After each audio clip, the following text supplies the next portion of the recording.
सो हम लोग डिप्रेशन और एंजाइटी की बात करें, जस्ट बिकॉज किसी को फील हो गया है कि मुझे डिप्रेशन है, तो उसे फर्स्ट स्टेप क्या लेना चाहिए? बात करो, work on your self, hmm. Exercise करो, हम्म। डाइट चेंजेस लाओ, ओके। बेसिकली लाइफस्टाइल चेंजेस लाओ, हम्म। या मेडिटेशन करो, योगा करो, कुछ भी करो जो चीज़ आपको खुश रखती है। ओके। और अगर आपको लग रहा है कि हाँ ये चीज़ मेरे को हेल्प कर रही है, वेल एंड गुड। नहीं लगता तो आप किसी से प्रोफेशनल हेल्प ले लो। Okay. Don't suffer with it. आपको सफर नहीं करना, पहले आप खुद से ट्राई करो, वर्कआउट जैसे। ट्राई करो, दैट इज योर राइट, आप ट्राई करो, बट जहाँ आपको लग पाए कि मेरे से नहीं हो पा रहा, तो हेल्प लेने में कोई शर्म नहीं है। वो शायद आपको ठीक ही कर दे। राइट। क्योंकि कई बार ऐसे होता है ना कि बच्चे अगर उनका ब्रेकअप हो गया तो बहुत ज़्यादा डिप्रेशन में चल जाते हैं, वो किसी से डिस्कस भी नहीं कर पाते। आफ्टर मैरिज तो आप अपनी प्रॉब्लम्स शेयर भी कर दोगे, बिफोर मैरिज शायद आप शेयर करने जाओगे तो घर वाले पकड़ के पहले आपको मारेंगे। तो ऐसे में वो क्या कर सकते हैं? कुछ रिलेशनशिप ब्रेकअप होता है, लाइफ का एक फेज है। अब हम हर चीज को डिप्रेशन नहीं कह सकते। कई चीजें सैडनेस होती हैं, उदासी होती हैं, तो देयर इज डिफरेंस बिटवीन उदासी एंड डिप्रेशन। ओके। तो वो टेम्परेरी फेज है, वो सैडनेस है, ब्रेक हो गया, अब 2-4 दिन बाद उससे बाहर आ जाओगे। ठीक है, कोई बात नहीं, मैं अपने आप को, एज है आपकी, आपका ब्रेन अभी हेल्दी है, आप हर चीज़ पे वर्क कर सकते हो। और अगर नहीं हो पाए, और अगर आपको लगे कि नहीं मैंने बहुत दिन हो गए, 15 दिन, महीना भर हो गया, मेरे से कोशिश करी, नहीं हो पा रहा, तो आप प्रोफेशनल हेल्प लो, ठीक हो जाओगे। सपोज दैट कि कई बार घर में ऐसा होता है कि आप अपनी बातें नहीं शेयर कर पाते हो। जैसे मैं ब्रेकअप की भी बात करूँ, लोग बहुत ज़्यादा डिप्रेशन में चले जाते हैं, नहीं बाहर आ पाते हैं और ना ही खुद पे काम भी कर पाते हो, ना ही किसी से बोल पाते। तो ऐसे में घर वालों को इस पैटर्न को कैसे समझना चाहिए?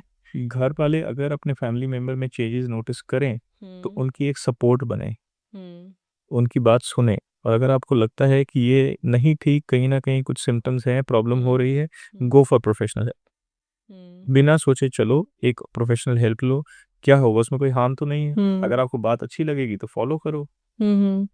आज भी आपको नहीं लगता है कि बहुत सारी फैमिलीज़ इस चीज़ को एक्सेप्ट नहीं करते हैं कि आपको अगर मेंटली कोई प्रॉब्लम है तो डॉक्टर के पास आपको ले जाया जाए? बिल्कुल, लोग नहीं एक्सेप्ट करते हैं, आज भी नहीं एक्सेप्ट करते हैं। वो इधर उधर जाना पसंद करेंगे, झाड़ा करवाना पसंद करेंगे, ये करेंगे, but ultimately they don't understand कि इट इज डिप्रेशन। आपका पेट खराब रह रहा है, आप पेट के सिम्टम से सफ़र कर रहे हो, या कोई और ऐसी चीज़ है जिसको आप डायरेक्टली डिप्रेशन से नहीं रिलेट कर पाते, बट आप सोच रहे हो कि उससे ठीक हो जाएगी, बट नहीं, वो डिप्रेशन होती है। ओके, तो पेरेंट्स भी इस चीज़ को एक्सेप्ट अभी भी नहीं करते उतना। एक्सेप्ट नहीं करते। अगर ये चीज़ अर्ली एक्सेप्टेंस में आ जाए, और जितना अर्ली हम इसको रिकॉग्नाइज करके हेल्प ले लें, तो हमारे लिए भी और पेशेंट के लिए भी उतना ईजी हो जाता है इस चीज़ से बाहर आना। कई बार लोग बार-बार घर में रिपीट करते हैं इन चीज़ों को कि इससे अच्छा तो मैं मर जाता तो अच्छा होता, इससे अच्छा तो मैं मर जाती तो मुझे आज़ादी मिल जाती है रिस्पॉन्सिबिलिटीज़ से। तो इन चीज़ों को किस वे में लेना चाहिए? क्योंकि आपकी वैल्यूज़ को, आपकी बातों को कोई वैल्यू नहीं दे रहा ना, आपको कहीं से हेल्प ही नहीं लग रही, ना घर में, ना बाहर, ना किसी चीज़ में। और उस लेवल तक आप सोच ही नहीं रहे कि मैं प्रोफेशनल हेल्प लूँ। हुँ। जब वैल्यू नहीं दी जाएगी तो आप, यही थॉट्स आते हैं आपके माइंड में। ओके। तो घर वालों को इस पैटर्न को फिर कैसे समझना चाहिए? एक उस पर्सन की सपोर्ट बन के बात सुनो, जज मत करो।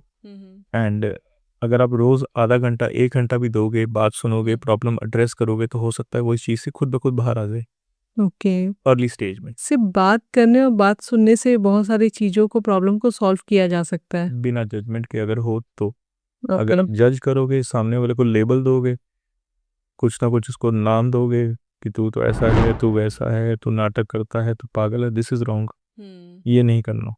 कोई भी अपनी मर्ज़ी से ये चीज़ें नहीं करना चाहता, हुँ। हो नहीं पाती, इसलिए होता है। ओके। तो बेसिकली एक साइकियाट्रिस्ट सबसे पहले दोनों की बातों को सुनता है, दोनों की, मतलब अगर कोई पेशेंट है तो सबसे पहले हमारा काम है उसकी बात को सुनना। काउंसलिंग करना। जस्ट पेशेंट की बात सुनो कि वो क्या चाहता है, क्या कहना चाहता है। हुँ। फिर उनको समझाओ कि आप मेरे पास क्यों आए हो, और इसमें मैं कैसे आपकी हेल्प कर सकता हूँ। हुँ। तो इस प्रोसेस के बाद जब वो समझ जाता है, तो स्टार्ट विद फ्यू मेडिकेशंस, अगर उनको ज़रूरत पड़ती है, जो कुछ हफ्ते, कुछ महीनों के लिए चलेगी, तो पेशेंट एब्सोल्युटली ठीक हो जाता कई बार ऐसा होता है कि साइकियाट्रिस्ट मतलब 10-20 साल पुरानी बातों को भी रिलेट करते हैं, तो क्या इतनी पुरानी बातें भी मैटर करती है। हैं? बिल्कुल कर सकती हैं। कोई ना कोई, जैसे चाइल्डहुड ट्रॉमा होता है, कोई बात होती है, आपको लगता है कि मैं तो सोच ही नहीं रहा, हुँ। मुझे कैसे हो सकता है, मैं तो बट उस ये, चीज़ को अवॉइड हाँ, करके मैं तो रखा हूँ। छोड़ चुका हूँ, मैं तो भूल चुका हूँ। नहीं, वो सब कॉन्शियसली वो चीज़ें आपके ब्रेन में चलती रहती हैं, ओके। किसी ना किसी चीज़ से रिलेट हो जाती हैं, तो वो थॉट दोबारा पॉप अप हो जाता है। नहीं, आप उससे बताते नहीं हो किसी बता को। नहीं पाते, आपको खुद ही नहीं समझ आ पाती, बट ये सब कॉन्शियसली वो आपके ब्रेन में है, क्योंकि आपने उस टाइम पे उसको सही से एड्रेस नहीं किया, तो वो आज इतने साल बाद भी आपको परेशान कर रहा है। एक्चुअली एक केस मुझे याद आ रहा है मेरी फ्रेंड का। तो उसके सिस्टर की डेथ हो गई थी। तो इन चीज़ों को उसे लगता था कि मुझे अवॉइड करना, उस बारे में सोचना नहीं है, क्योंकि सोचने से मुझे प्रॉब्लम होती है, तो वो बातें भी नहीं करती थी, उसके बारे में अवॉइड करती थी। और वन डे वो साइकेट्रिस्ट के पास गई, उसे मुझे लगता है 10-12 साल हो गए थे इस चीज़ें से। तो उसके बाद डॉक्टर ने कहा कि आपको प्रॉब्लम वहाँ से है। बिल्कुल। जबकि उसका कहना है कि मैं तो इस बारे में सोचती भी नहीं हूँ, मैं तो अवॉइड करके रखती हूँ चीज़ों को। तो डॉक्टर ने कहा कि अवॉइड करना आपकी सबसे बड़ी मिस्टेक है। यस, क्योंकि वो सबकॉन्शियसली आपके ब्रेन में अभी भी वो थॉट्स हैं, आप उसको हुँ। एक्टिवली नहीं सोच रहे हो, बट वो आपके पीछे कहीं ना कहीं दिमाग में चलते रहते हैं। कोई भी छोटा इंस्टेंस हुआ, कहीं से वो चीज़ रिलेट हो गई, तो वो दोबारा से आपके लिए वो मूड सिम्टम्स डेवलप कर देते हैं। कि ऐसा मतलब मेरे साथ भी हुआ था। हाँ, जैसे अब सिस्टर की बात है, आप किसी हाँ। सिस्टर को देखो, कोई बैठा है बात करे, तो ऑब्वियसली वो आप रिलेट तो करते ही हो ना, कुछ भी हो, दैट इज ह्यूमन नेचर। हुँ। But due to a past trauma आपको वो चीज़ ज़्यादा हिट करती है। तो ये चीज़ें प्रॉब्लम करती है? बिल्कुल करती है। ओके। वही ज़रूरी है हर चीज़ को समझना हुँ। एंड एक्सेप्ट करना कि मेरे साथ कुछ हो रहा है जो ठीक नहीं है, हुँ। तो ठीक नहीं है। हेल्प ले लेनी चाहिए तो ले लेनी चाहिए। ओके, ज़्यादा सोचना नहीं चाहिए। सो एक रियल कमेंट पे मैं बात करना चाहती हूँ कि एक 23 साल की लड़की ने कहा कि उसकी फैमिली काफ़ी टॉक्सिक है, काफ़ी गंदा बिहेवियर है घर पे, इसलिए वो अब्रॉड शिफ्ट होना चाहती है। तो इसके बारे में आपकी क्या एडवाइस है? इसके 2 हम देख सकते हैं, 2 वर्ज़न देख सकते हैं। टॉक्सिक नेचर है और मैं शिफ्ट होना चाहती हूँ। अब आप ये सोचो कि आप उस सिचुएशन से भाग रहे हो, या आप एक अच्छी और बेटर लाइफ़ के लिए उस चीज़ को ऑप्ट कर रहे हो। ओके। 2 अलग-अलग वर्ज़न्स। हुँ। टॉक्सिक एस्केप वो आपका भागना हो गया कि मैं वो सिचुएशन छोड़ के भाग गई। हुँ। कल को अगर कोई और लाइफ़ सिचुएशन आई तो कैसे डील करोगे? आप कैसे फेस करोगे? हमेशा भागते रहोगे।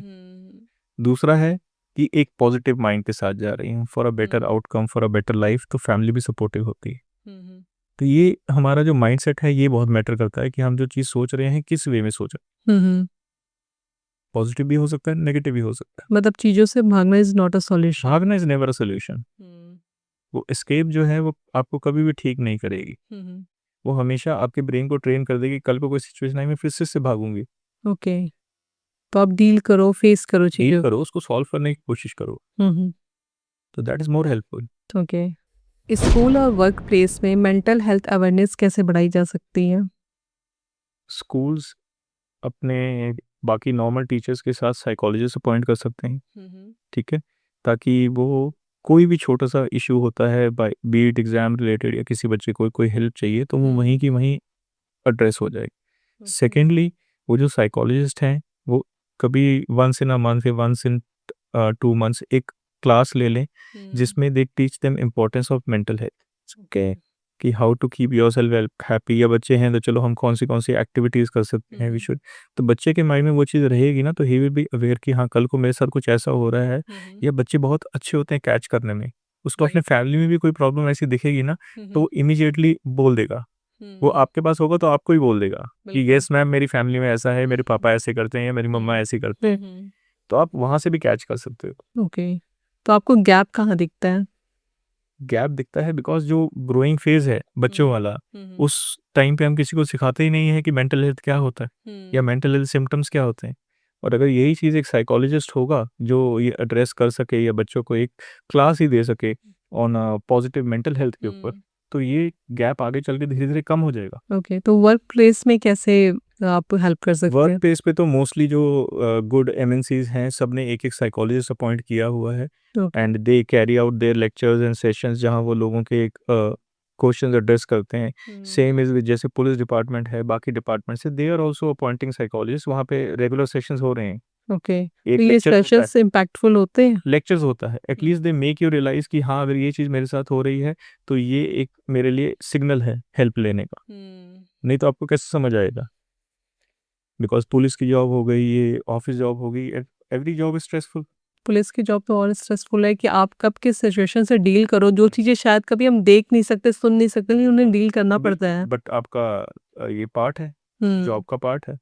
तो वहाँ पे ये सेशंस रेगुलरली होते हैं जहाँ उनको समझाया जाता है कि ये चीज़ें हैं, आप इनको कैसे एड्रेस कर सकते हैं, नहीं होती तो आप हेल्प ले सकते हैं, so that they have an option कि हाँ कुछ ऐसा है तो मैं कैसे ठीक हूँ। ऑफिस के टाइम में तो कभी-कभी ऐसा होता है कि लोग 12 बजे ऑफिस से आ रहे हैं, कभी बहुत ज़्यादा वर्कलोड होने की वजह से और मॉर्निंग में 6-7 ओ क्लॉक में उनकी फ़ोन बजने लगती है।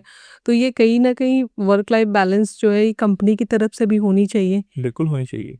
ये तो हम इंडिया में अपने वर्कर्स को ओवर एक्सप्लॉइट करते हैं। अगर आप दूसरी कंट्रीज़ में देखो या जहाँ पे बाकी लोग जाते हैं, why students are going out for a better life no? Right.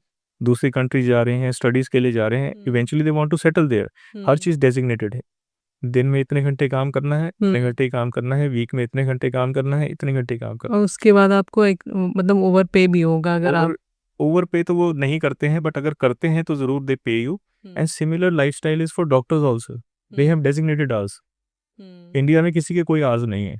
Right. You are over exposed and over exploited.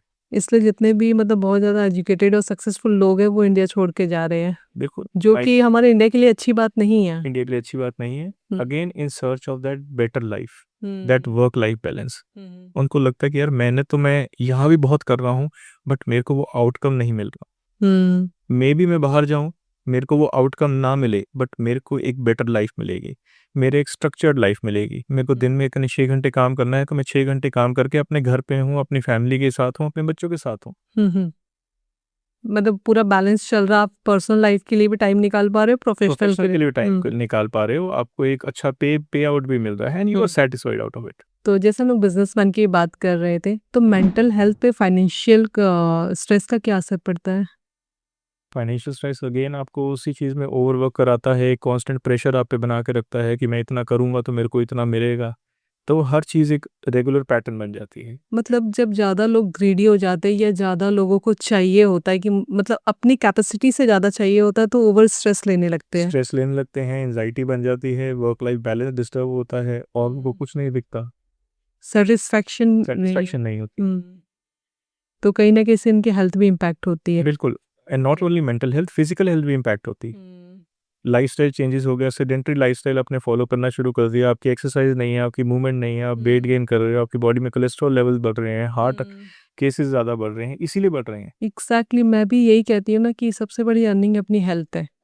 तो आपने बहुत ज़्यादा पैसा अर्न कर लिया लेकिन अपने हेल्थ को लूज़ कर दिया तो कोई फ़ायदा नहीं, कोई फिर फायदा वही पैसे आप अपनी हेल्थ को गेन करने में बिल्कुल लगाओगे। लगाओगे एंड वो चीज़ आप फिर भी नहीं गेन गेन कर पाओगे जो आपको नेचुरली मिली थी। एग्जैक्टली